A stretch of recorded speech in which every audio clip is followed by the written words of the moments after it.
Hello, I'm Daphne Peck with the Oregon Health Authority, Health Policy and Analytics Division. This meeting is being recorded to post on the Project OWL site. Liliana or someone, can you put that OWL site in chat? Just to be aware, I'm checking my notes during this presentation, so I'm going to be looking down at them from time to time. I'm presenting today, but ODHS and OHA leads work together to create these policies. Keely West with OHA and Maria Ross with ODHS are here to answer questions at the end of the presentation. So please post your questions in chat. If we don't get to all of those today, you can go on OWL and use the smart sheet to ask your questions. If we don't get to the demos, we are recording a demo presentation that you also can get off the OWL.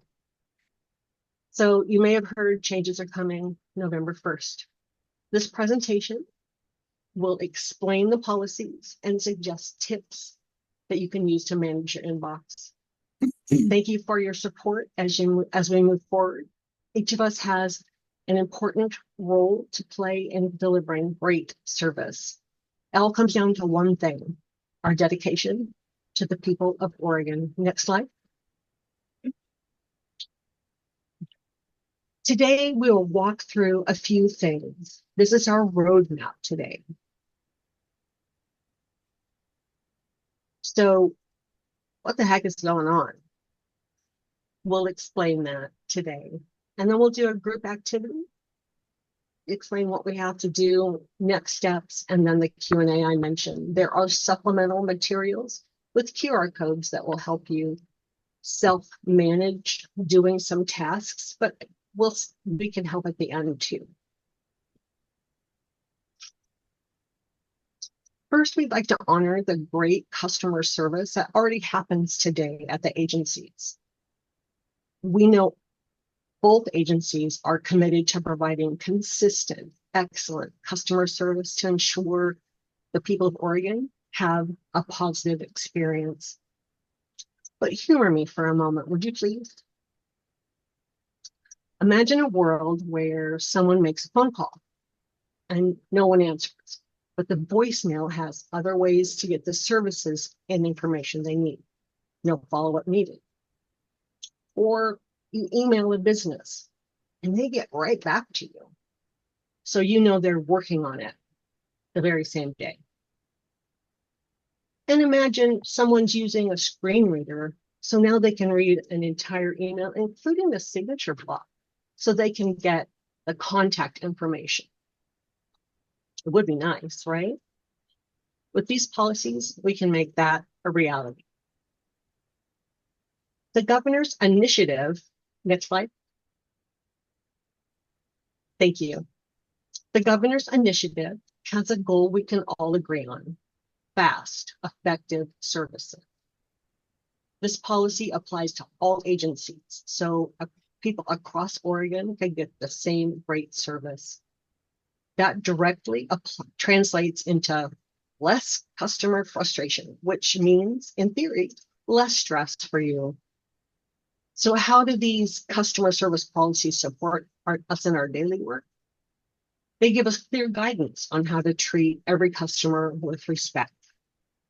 They help us make sure our communication is inclusive and easy for everyone to understand.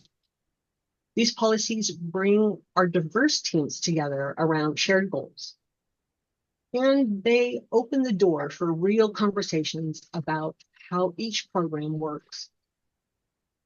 By working this way, collaboratively and open, we're better able to support what changes need and improve the services we provide. If you're in the audience, please mute yourself. Next slide.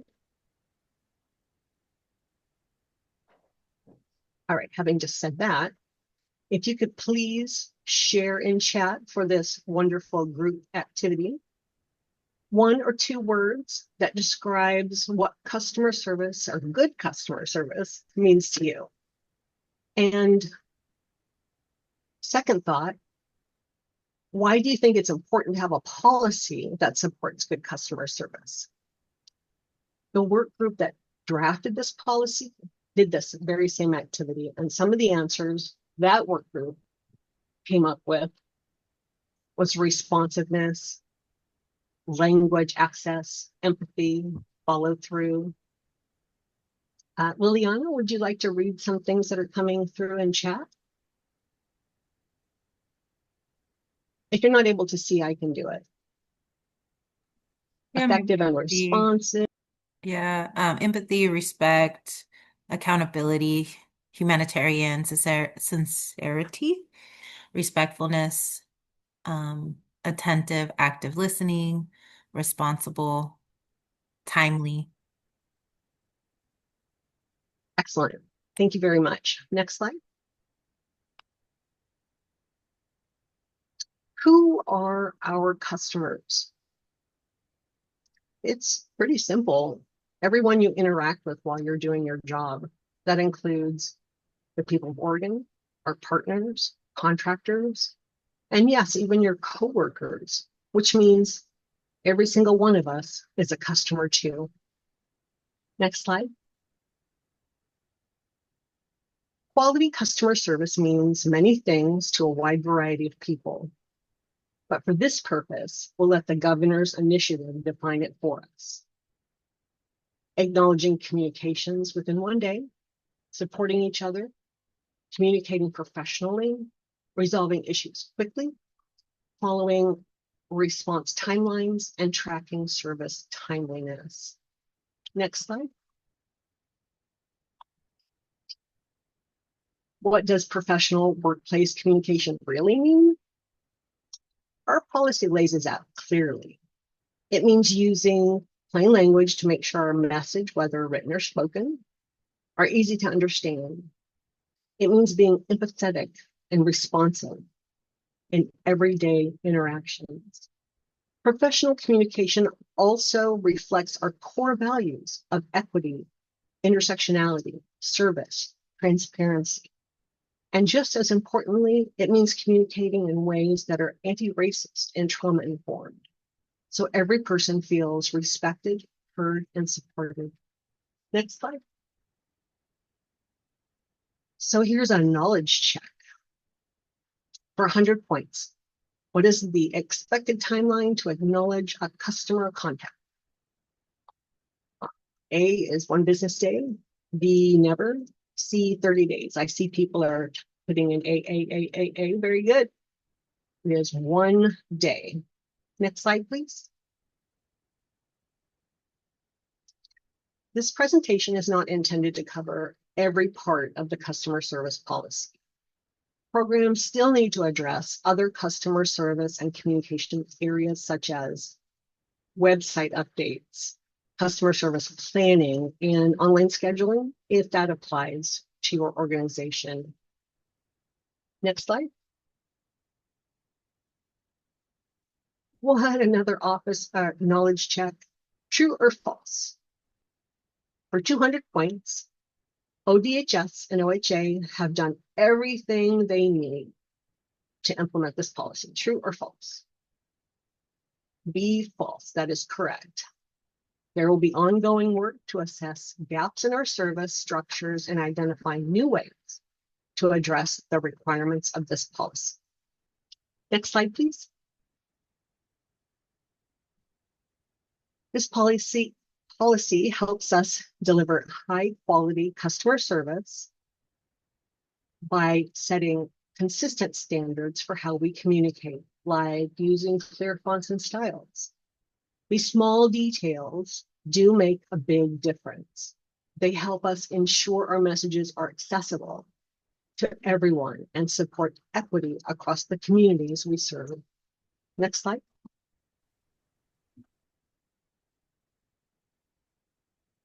The policy sets requirements for email, including black type as the standard. Of course, if you're replying to emails, dark blue is generally considered accessible and works well in most cases. If you do choose a different color, it's important to run a quick check using Outlook's accessibility tool. That way we can make sure our responses are easy for everyone to read and understand. ODHS's standards may differ, and I heard that they might require a 14-point font size. Another knowledge check for 300 points. Are emails public record? A, no. B, I don't know. And C, yes. Some people are saying A, no. Most people are saying C, yes. That is correct. C. This is true. Some information in the email may be protected from release, but staff should assume everything they put in an email could be released to the public.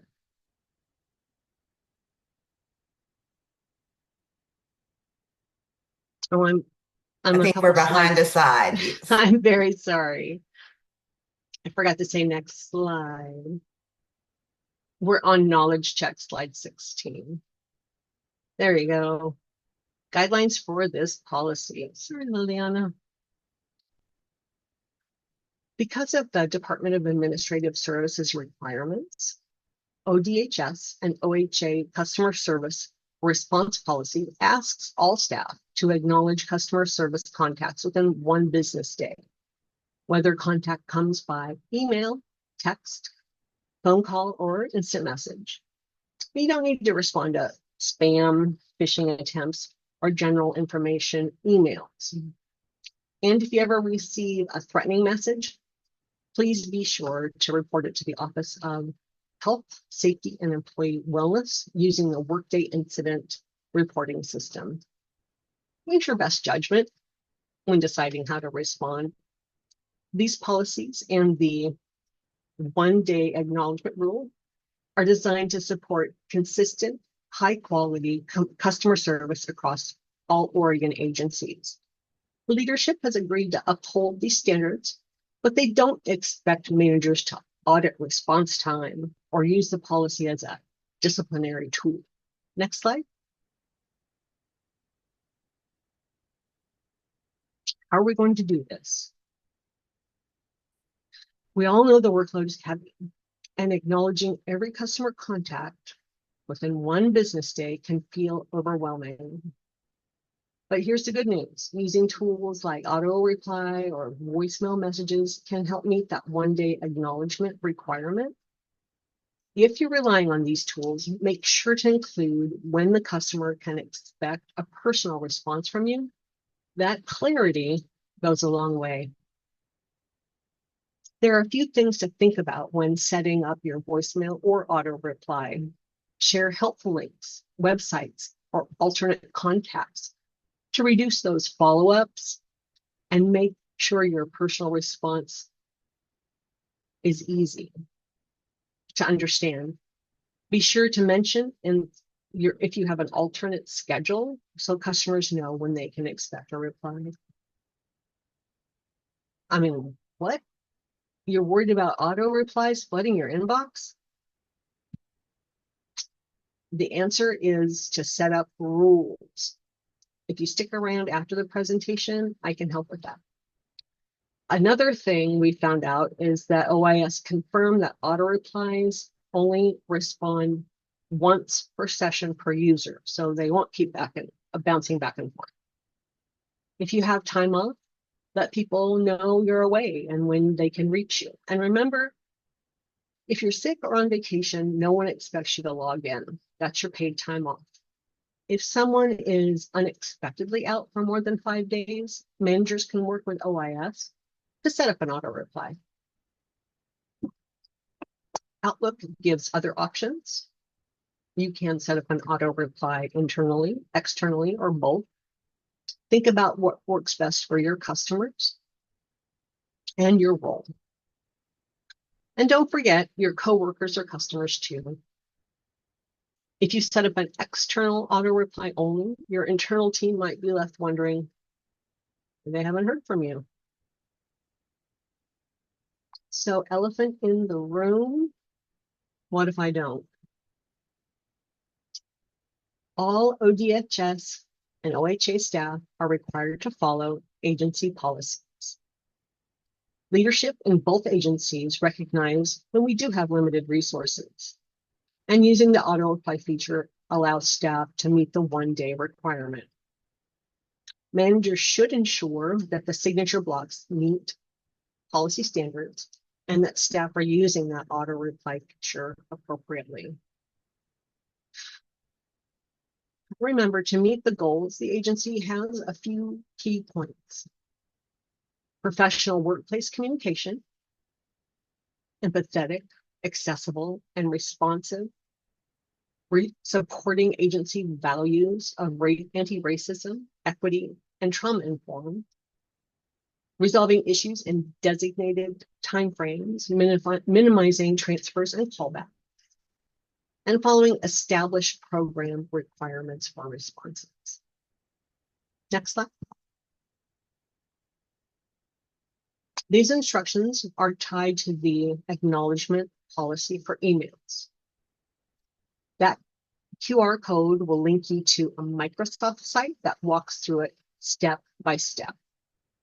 And you can see there an out-of-office message example. If anyone needs to walk through this, please stay at the end and we will do that with you. Let's skip this for now. Next slide. Signature block. The QR code again takes you to the Microsoft instructions. And if anyone wants some one-on-one time, please stick around also at the end. There will be a walkthrough posted on the OWL soon that includes out-of-office messages, signature blocks, and setting up rules in your Outlook. You can see on the slide that Liliana has set up an example of a signature block. Next slide. The customer service response policy and the email signature and auto reply policy go into effect November 1st. Next steps for all would be reviewing the material, checking the Project OWL site for more information, contact your program and division ambassadors, the names you'll find on the OWL, edit your email signatures, decide if you're going to use the Outlook auto reply feature to meet the 1-day requirement, and check with your manager about questions you have regarding your program's implementation of this policy. Be sure to submit unanswered questions to the core team project smart sheet on the OWL. Next slide. Thank you for your attention. And now I'm turning the meeting over to Keely West and Maria Ross for the Q&A portion. Take it away, Keely and Maria.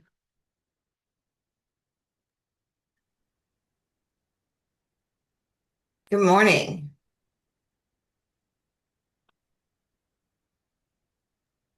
Good This is morning. Keely West. I am going to, excuse me, scroll back to the top of my chat. I will Emily, Emily's have Emily has all the questions, so Emily can great. So ask Emily's them. going to read us the questions, and Maria and I are going to respond for both ODHS and OHA.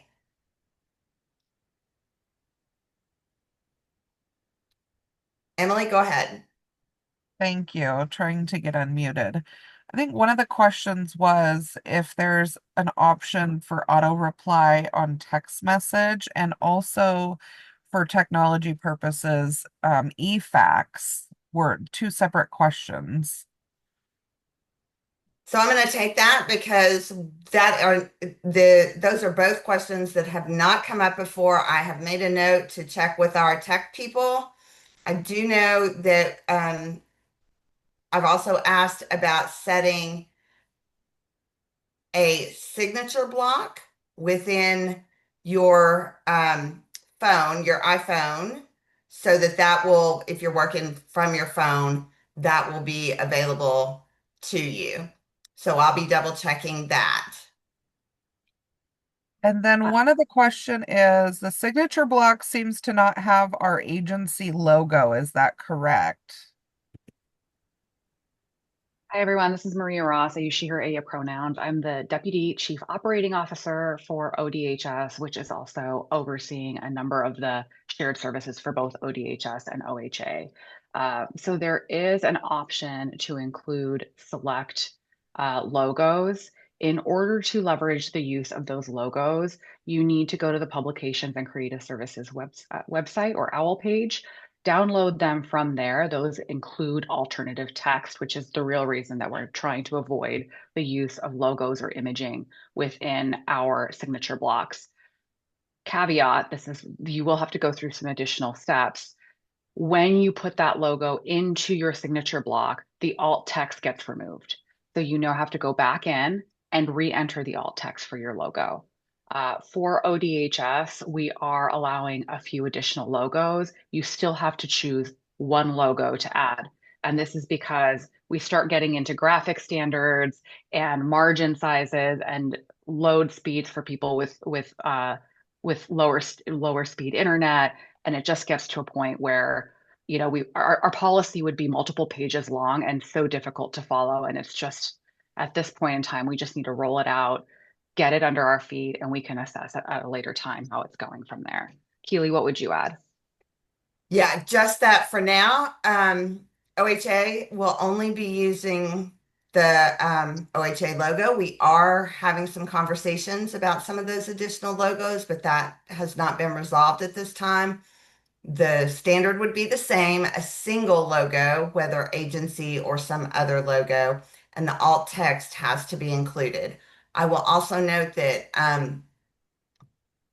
because this has happened so quickly, the approved logos are not yet identified on the Publication and Creative Services website. So if you're wanting to add that, one of the approved logos, you won't find those immediately. We will make sure we will have weekly communications about these policies. And we will make sure that those updates, when those are available, are in those communications. Daphne, I see your hand. Thank you, Keely. I must have skipped over that part in the presentation. I don't know where that went, but I can show you all how to add alt text, and we'll make sure that that's in the demo that we're going to put on the OWL. I can show you at the end of this meeting too.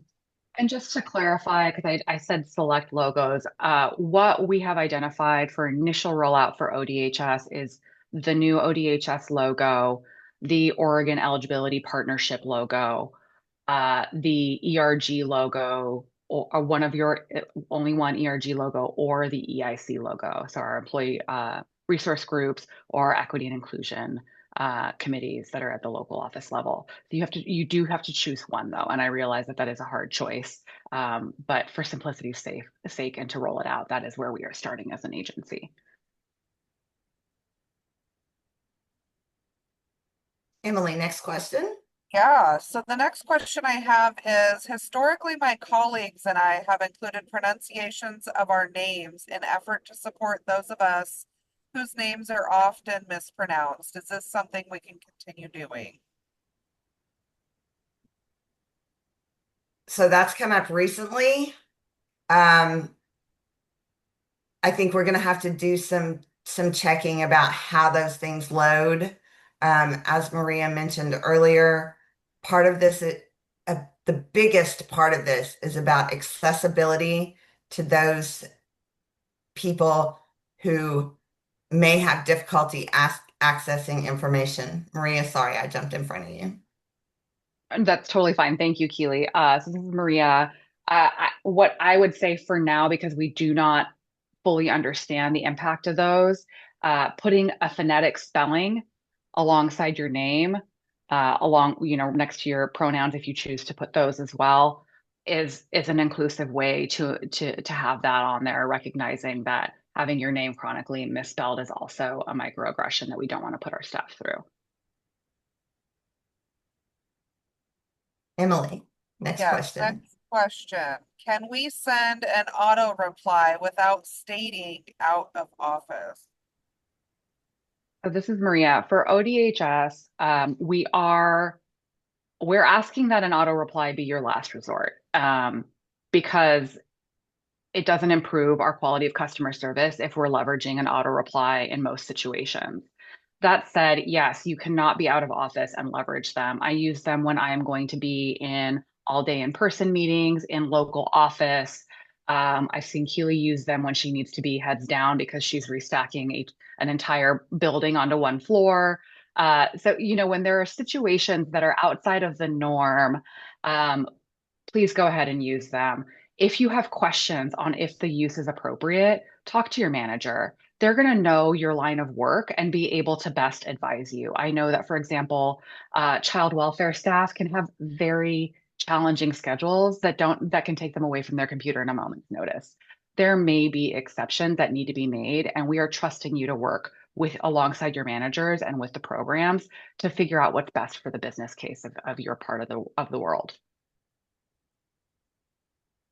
I do not Okay, have next anything to question. add to that. Okay. Next question. I thought I read in the email regarding this policy change, quotes should not be included in our signature block either. This is Maria. Yes, that is correct. So let's just let's take a step back real quick. So you must include your name and phone number. You may include your title, any degrees or certification designations that you want to include, gender pronouns, the one agency logo with alt text, and if there's a request for a redirect of email received in error or something like that. What is not included? Quotes or taglines, images, or any disclaimer. So anything that's like a privacy type thing, all of those need to be removed. And there is context for that in the policy. Keely can probably speak well to that, but we really are asking for it to be a very clean thing. Quotes in email blocks have apparently generated probably the most HR complaints out of everything that we're discussing today with the signature block. So it has really become an issue, and it's leading to challenges with inclusion and belonging at work. So in an effort to ensure that folks are able to get the information that they need and that we are focusing on the business of the work, we're asking that all quotes be removed from signature blocks. Keely, what would you add? So I would just add to Maria's point about the disclaimers. I recognize that many, if not most of us, deal in some forms of protected information. And while I think that our efforts to include that in our disclaimers has been intended as a reassurance of security, what it does is create a false sense of security. Because from a public record standpoint, even if there is some information in an email that is protected from disclosure, parts of that email, large parts of an email, may still include information that has to be disclosed. And we don't want to create that false sense of security for someone to say lots of things that they think is going to be protected, and it's not protected. And I'll use attorney-client privilege here as an example. Even emails to and from DOJ, factual information is not protected. What's protected is the request for advice, but there may be a lot of background information in an email between agency staff and DOJ that's actually not protected. And we want to be sure that you're keeping that in mind, and the people that we're working with keep that in mind as they create emails. Anna, I see. Go ahead, Maria. One more thing because this did come up in a previous thing, specifically around our OC&P, Office of Contracts and Procurement folks, where you have something that says, this is for internal use. Do not send this to the vendor. What we were discussing, just move it up. It's not really part of your signature block. It should be part of the guidance that you're providing to your client or customer. It might also be something that you want to put in the actual subject line so that it's very clear how you're wanting folks to do that. So I think part of the goal is, how are we being very specific and clear versus having a general statement in a signature block that may or may not apply to that specific email, if that's helpful. Anna, I see your hand. Thank you. So I do not know if everybody aware of that. So in a day, I receive a lot of voice. I mean, I receive a lot of phone call and text message. And for those phone call and the text message, it's like from a scam, or maybe the iPhone that the state give it to us is from the old phone number. So how do we can distinguish, like which one is from our customer or which one just from someone try to reach out, whoever is the previous owner? Because in the policy indicate that we have to provide quality customer services. We have to return the phone call or the text message within a day. So it's very time consuming to go through the phone and double check which one I need to reply to.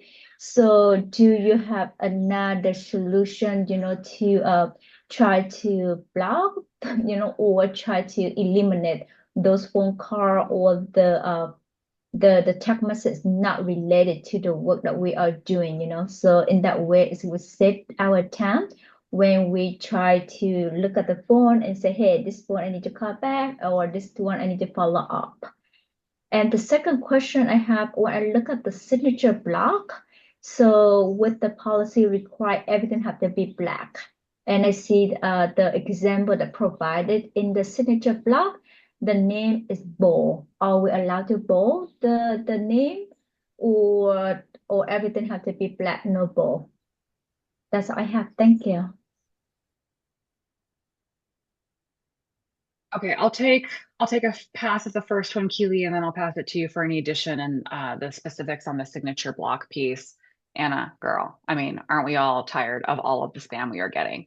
The policy does state that you do not, that the 24-hour business response does not apply to spam.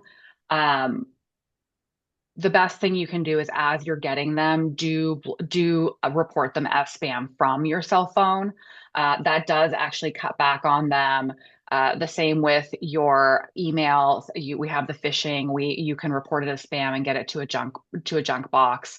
If it's a redirect, that's a little trickier, because sometimes, and I don't know if this is still happening, but I remember when I first started, some folks were getting phone numbers that had previously been assigned to other state staff.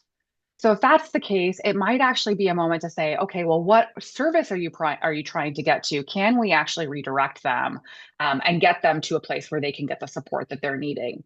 So it's a little bit of yes and. I know there are a number of us who have, I do not answer numbers that don't know, or that my phone that I don't know, or my phone says that are going to go to spam. That does mean I missed a phone call from the state police yesterday, but I was able to return that call when I got to it. So it's a little bit of a judgment call, just acknowledging that when you realize that is a customer and you've read through, the voicemail, text, or however you go through it, that you are able to get back to the folks that you need to get back to, and then just start really reporting those folks as spam. The longer you have the phone, the less spam you will get. It never completely goes away, but I'm on almost year 10 and my spam has gone down significantly. So just hang in there. Keely, what would you add? No, I think all of that is right on point. We want to not tie up our time with spam. And I saw another question about sales emails. Like, yeah, you don't have to respond to those. I delete those every day from somebody trying to get me to purchase some new software. And so part of this is use those principles of good customer service for both our agencies, and not doing and common sense about what you need to respond to and document. Yeah, and if you are having a major issue, like I'm seeing, Alicia, bless your heart.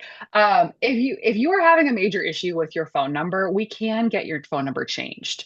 So if you're having major issues, like I'm seeing somebody who's getting like just completely flooded in collections calls, talk to your staff, talk to whoever does your wireless watchdogs. If you're not really committed to your phone number, and some folks are because of the relationships they've built with partners, we can get your phone number changed. So if that's the kind of thing that you're dealing with, part of that too is, for us to provide customer service to you and help where we can and supporting you to stop that flood of incoming calls. Okay, I have another question that I don't think that has been touched on yet. Is tribal enrollment an allowable designation or otherwise something allowed? I'm sorry, Emily, say that one more time. Is tribal enrollment an allowable designation or otherwise something allowed? We didn't get to that level of detail. I don't think that I'm going to go around necessarily policing for that. Another thing that folks, I see frequently is folks providing a greeting in a tribal or even their native language. Those things aren't specified within the policy. We did say, if the quotes, those types of things, we are asking that those be removed. But Keely, has that come up for you in other spaces around tribal enrollment? It has not come up. I mean, I think for that specific item, I might consider that as much a part of identity as your pronouns. What you do need to understand, and for those who have already read the policy, yay, I appreciate that so much. And because of some of these questions, Monday there was a vote to approve some minor modifications that talks about professional language. For example, I saw a question in the chat about could we use schedule? Yes, you can absolutely include your schedule. If you have questions about what might be professional, you need to consult your manager or HR. And there are limitations on the number of lines your signature can be because, again, load times, big signature blocks that repeat and repeat in email chains create issues. So we are trying to, again, have a concise, relevant signature block that projects the professionalism of both of our agencies. Kimberly, I see your hand. Thank you so much. Most of this information is making 100% sense to me. There's backup to like the 10,000 foot level. There's something I'm not connecting the dots with. As a benefits eligibility worker in the OEP VEC, I can't think of one example where I have sent a customer facing email that doesn't have the no reply script in it. So can you help me connect the dots? I suppose this is Maria. For when do we send an does this apply to our internal messages with each other as well as, or is it simply the external facing ones that we're really paying attention to today? Thank you so much. Kimberly, thank you so much. This is Maria. So a couple of things. I'm so glad you asked that because we didn't even talk about the work that needs to be done for more specific call center guidance. So beyond that, though, there is a comment or a statement in the customer service policy that says business essential components.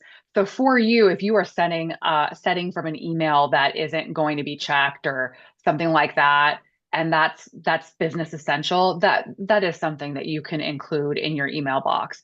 As far as customer, that long list that Daphne showed that basically said everyone you interact with at work is a customer, that is who we are talking about.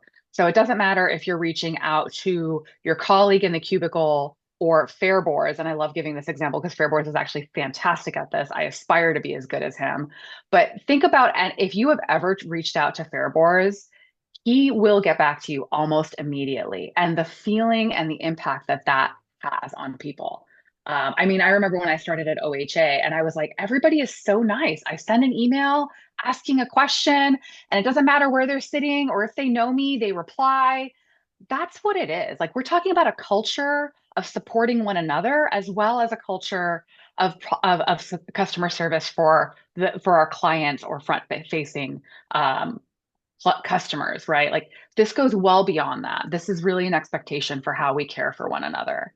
On the call center piece, we are putting together work groups that are in partnership with program through some of the work with the transformation project to continue some of the implementation work that needs to take place between now and 2027. I'm looking to Keely. Yes. Excellent. Thank you. So during that time, we'll be working on additional guidance for call centers, call center staff, eligibility workers in large part. You have so many time requirements and your work is so structured that much of this does not apply to you.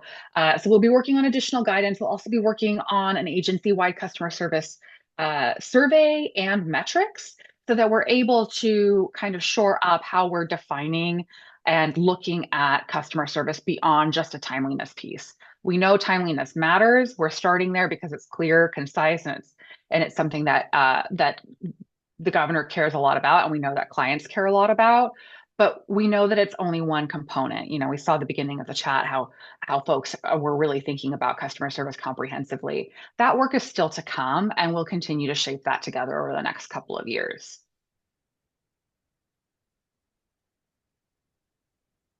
Agreed.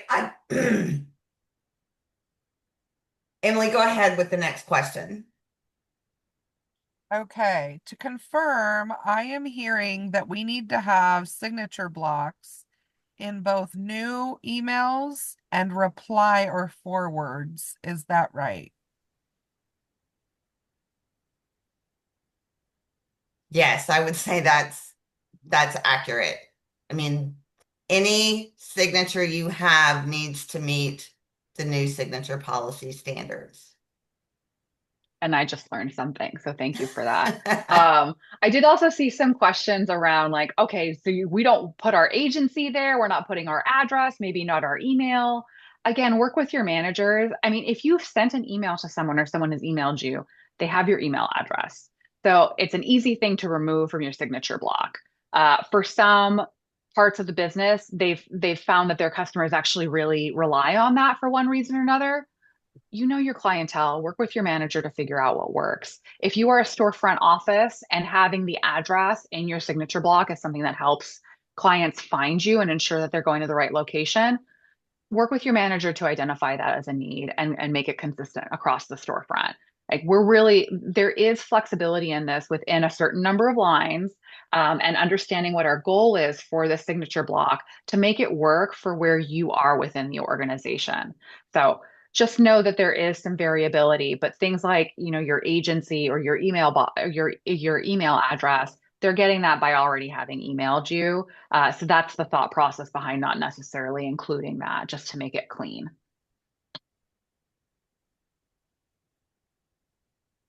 Okay, next question. Wait, we have a hand. Sorry, Okay, Gustav. go ahead. Yeah, hi. I'm a little bit confused because we have a general email that we give to our to the Oregonians so they can send us because sometimes they have a hard time connecting with the email at the back. That can happen. It's so I tell them to. Now, does this apply to the general email too? Because basically, a lot of times it helps that I'll write down, don't send it to me directly because if I'm not here, nobody's going to get your information that you're pended for or anything like that. Please send it to just general email, and people do a quick just return mail. And so I changed that, but I still want to. Can we put that general email on when we're using that email to send the information to request information or have our answer questions? This is Maria. Yes, Gustavo, absolutely. You can and should use that email. This is not to change your business protocols, especially, as you said, your schedules change, your call centers have varied hours. And if the goal is the best and consistent customer service, having a centralized inbox for something like a VAC virtual eligibility center makes a whole lot of sense. And that's what your leadership has identified as a business need. Mhm. So you can continue to do that. Again, call center guidance, we have a lot more work to do, but there's no need to change that protocol. We certainly don't want things getting lost in individual inboxes when we're talking about client information specifically. You have your protocols. We will continue to work with OEP leadership to identify if or when anything that like that will change over the next couple of years. But for right now, stay the course, talk to your manager with specific questions, but there's no need to change your working processes other than check your personal email. I want to address, before Emily goes to the next question, I do want to address one that I saw related to signature surveys. OHA has created a signature survey. That signature survey must be included in your email signature. The links to that are available on the OHA OWL site. All you have to do is cut and paste, and it says your division's signature survey. Those division level surveys will roll up to all OHA data, and ODHS is working on a survey, but is not ready to implement that yet. So ODHS is not in that place at this time. Yeah. And again, on the signature block piece, if you are a shared service, people are confused enough about how we work. If you have something about ODHS, OHA shared service, that is okay and could be considered part of the business's essential information so that folks understand that we serve both when we have an ODHS email address, or they look us up in the org chart and we show up under ODHS. Again, work with your managers. The idea is to make things a better customer service experience. So if something does that, talk to your manager about it, and see what feedback they have. And of course, the team will continue to be available to you. Also for the COO specifically, so folks like Office of Contracts and Procurement, Savannah Dershon, myself, Emily, we're all part of the COO and can be available for more specific questions as they come up as well.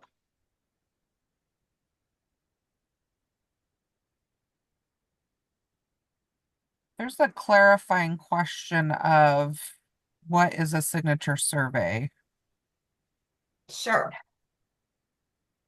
Do you want to go, Maria, or you want me to talk about this since OHA has ours in place? Sure, yeah, go ahead. You go first on this one. Okay. So we have created a survey for OHA. When you click the link, it will take you to a single question. How was your experience with OHA today? Right? Very simple. Give us some feedback. It then asks if you would like to answer additional questions. Those questions are LFO, Legislative Fiscal Office, key performance measure questions, and there are 6 of them. So there will be a link to that survey now in your email. People click that link, they can go to the survey, they can choose to answer 1 or 7 questions. There's also information in the OHA survey that basically says if you need additional assistance or to provide more feedback, you can reach out to the OHA Director's Office, and provides the Director's Office email address. I see a related question about how the customer service survey responses will be used and analyzed, and how will weaponization of the survey be prevented. The surveys are anonymous. The surveys do not link back to, though they're going to click out of a link in your email. The survey responses do not identify where that link came from. Okay, so this is not going to be somebody gives a terrible rating to OHA and we're able to tie this back to an individual to say, Maria, this person gave you a terrible rating yesterday. What the heck was going on? Right? They are going to be anonymous, both directions. So because LFO set the questions and the responses, those will roll up to those legislative fiscal office key performance measures, and we'll be able to provide the data on what our responses look like by division and by agency. The one negative, the biggest negative I would say that we have on customer service surveys is there's not a way to identify IP addresses. So if a single person puts in 20 negative responses in a day, we're not going to be able to identify that that was a single person.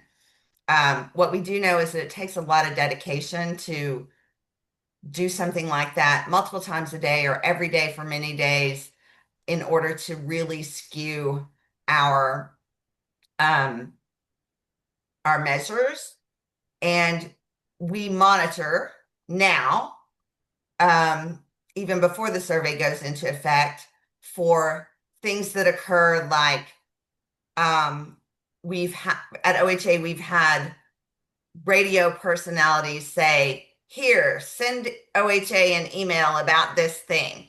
We know when that happens, so we can watch. And if we see that our measures are skewing and we've missed something, we can go look to see, was there some kind of public interaction that created this?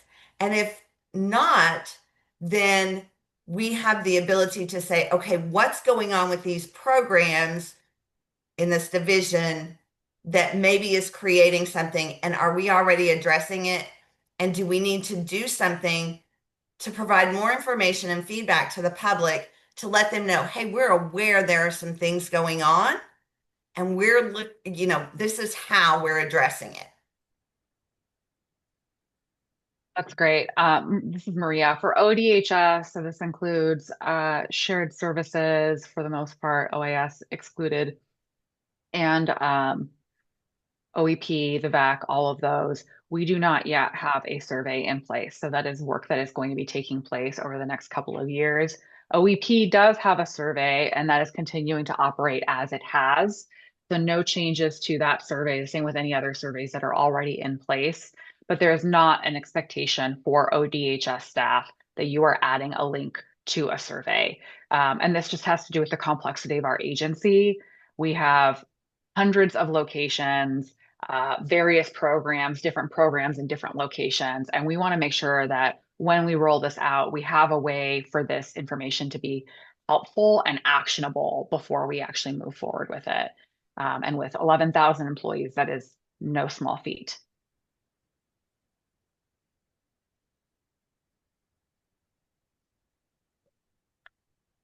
And I see your hand. Thank you. So I have the same question like many of us in the chat have a question. Does the survey will be offered in different languages? But when I click on the survey link, it looks like everything related to OHA survey. So I guess it's more like to be internal survey rather than sent directly to the client, because it not make no sense to me if a customer who apply for food stamp or TANF who need assistance from us, and then when they click on the survey link and then they say everything about medical, but not related to SNAP and TANF. So Yes. I think the first thing it will stop them. They will not continue to move forward. So Yes. So Anna, again, no survey link for ODHS. So you do not have to put the link in. If you are an ODHS employee, you do not have to use the link. This is for OHA only. thank So you. no VAC, no OEP, SSP, VR, child welfare, ODDS, essential shared services for ODHS. I'm missing some. APD. If you are part of any of those programs, or you do not need to worry about it. If none of those acronyms meant anything to you, you need a survey link. And in response to the question, even though Anna's ODHS, yes, this survey is available for OHA in either 9 or 11 languages.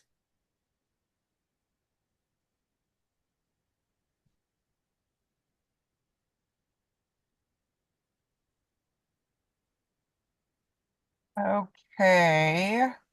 I've seen a few folks say that they're not seeing a link in the chat or a link on OWL that they can copy for the survey. Um, I don't know, Keely. I've noticed in the chat that there are some links being shared. I'm not totally sure if those are the survey links. So I think the OWL link has been shared. If you go to the OWL, there's a section that says customer service survey, and each survey is there, and you should be able to just cut and paste that link. Well, I lost the page. And they're identified by division. So for OHA, it says OHA customer service survey, director's office includes tribal relations, etc. OHA customer survey, human resources, OIS. There's one for each section. You do need to scroll all the way down in order to see them, but they are there at the bottom. You should be able to just copy any one of these in order to put it into your email.